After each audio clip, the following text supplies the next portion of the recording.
Dear student, due to the coronavirus epidemic, are not having regular classes, so you will have video classes.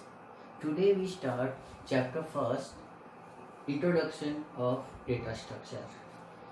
Data structure is the logical and the mathematical view of any organization data.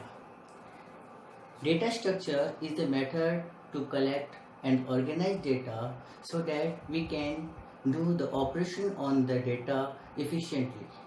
Data structure are used to the arrange and store of data, and data structure is the logical and the mathematical view of data and organization.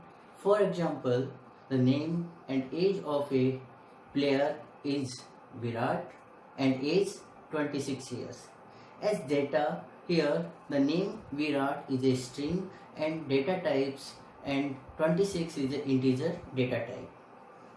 We can arrange this data as the player record. Now we can store player record in a file or a database as a data structure. For example, Dhoni 30 and Sachin 36 and Sehwag 33.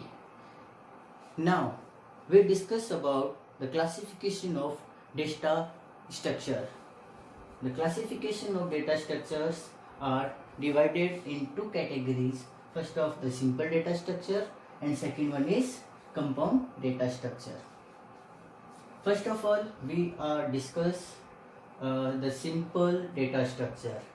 The simple data structure, these are the generally formed by the primitive data types like integers, real, character, boolean, and single data structure are of two types like array and structure.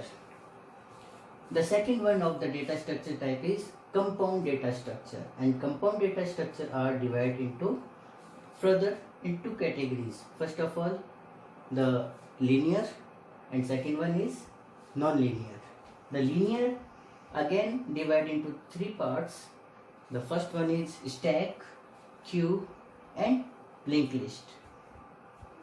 The linear data structure, these are the single level data structure, and it's the element from a sequence, so it is called a linear data structure. And second one is non-linear data structure. The non-linear data structure, these are multi-level data structure, and example of the multi-level data structure are tree and graph. Thank you for watching this video.